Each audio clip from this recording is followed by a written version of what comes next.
ବାହାଘର ଶୁଭାରମ୍ଭ ଆରମ୍ଭ ହେଇଛି ଆଉ ଖାଇବା ପିଇବା ତ ନିଶ୍ଚୟ ହେବ। ବାହାଘର ହେଉଛି ମାନେ ଆଉ ଭେରି ଇଣ୍ଟରେଷ୍ଟିଂ ଏପିସୋଡ଼ ଚାଲିଛି, କିଛି ସତ କିଛି ମିଛ। ଆଉ ଜି ସାର୍ଥକ ସହିତ ମୋର ଏକ ନିବିଡ଼ ସମ୍ପର୍କ। ଦୀର୍ଘ ଦିନ ଧରିକିରି ମୁଁ ଜି ସାର୍ଥକ ସହିତ ଜଡ଼ିତ ଅଛି ଏବଂ ପ୍ରଯୋଗ ଭାବରେ ଅଭିନେତା ଭାବରେ ଅନେକ ଧାରାବାହିକ ନିର୍ମାଣ କରିଛି। ଯେ ସାର୍ଥକର କର୍ତ୍ତୃପକ୍ଷଙ୍କୁ ମୁଁ ନିଶ୍ଚୟ ଭାବରେ ଧନ୍ୟବାଦ ଦେବି, କୃତଜ୍ଞତା ଜଣାଇବି। ଦୀର୍ଘ ଦିନ ଧରି ସେ ମୋ ଉପରେ ଯେଉଁ ଆସ୍ଥା, ଯେଉଁ ବିଶ୍ୱାସ, ଯେଉଁ ଭରସା ରଖିଛନ୍ତି, ସେ ତୋ ଅଗଣାର ତୁଳସୀ ମୁଁ ହଉ ବା ରହିଛି ରହିବି ତୋରି ପାଇଁ ହଉ ବା ଦିବ୍ୟ ଦୃଷ୍ଟି, ଜୀବନ ସାଥୀ, ହେ ପ୍ରଭୁ, ଝିଲ୍ଲି, ମଧୁର ସଂସାର, ଏମିତି ଅନେକ ଧାରାବାହିକ ଯିଏ ସାର୍ଥକ ପାଇଁ କରିବାର ସୌଭାଗ୍ୟ ପାଇଛି ପ୍ରଯୋଗ ଭାବରେ।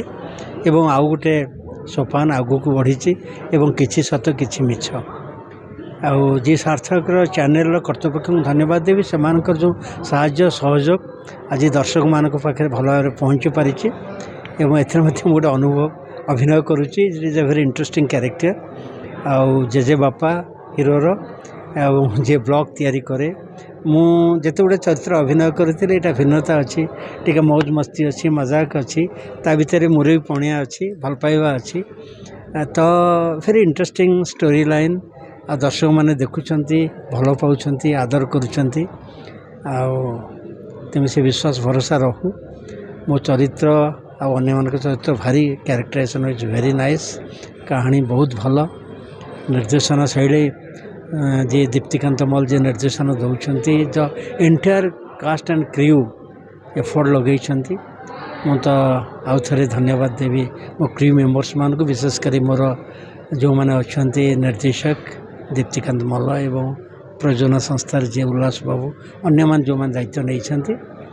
ଏବଂ ବହୁତ ଭଲ ହେଉଛି, ଭଲ ଲାଗୁଛି, ଆଗକୁ ଭଲ ହେବ।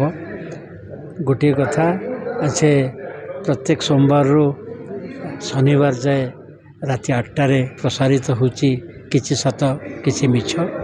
ଲୋକମାନଙ୍କ ହୃଦୟକୁ ଭଲ ପାଉଛି ଏବଂ ଯିଏ ସାର୍ଥକ ଲୋକମାନେ ଆଦର କରୁଛନ୍ତି। ତେଣୁ ଆପଣମାନଙ୍କୁ, ମୋ ମିଡ଼ିଆ ବନ୍ଧୁମାନଙ୍କୁ ଧନ୍ୟବାଦ ଦେବି ଏବଂ ଆଶା କରିବି ଏ ଧାରାବାହିକଟିକୁ ସମସ୍ତେ ଭଲ ପାଆନ୍ତୁ। ଯେତେ ସଂଖ୍ୟାରେ ଦେଖିବେ, ଯେତେ ଆଦର କରିବେ, ସେତିକି ଆମ ଭିତରେ ଉତ୍ସାହ ଉଦ୍ଦୀପନା ରହିବ ଏବଂ ଭଲ ଲାଗିବ। ଧନ୍ୟବାଦ। ଜୟ ଜଗନ୍ନାଥ।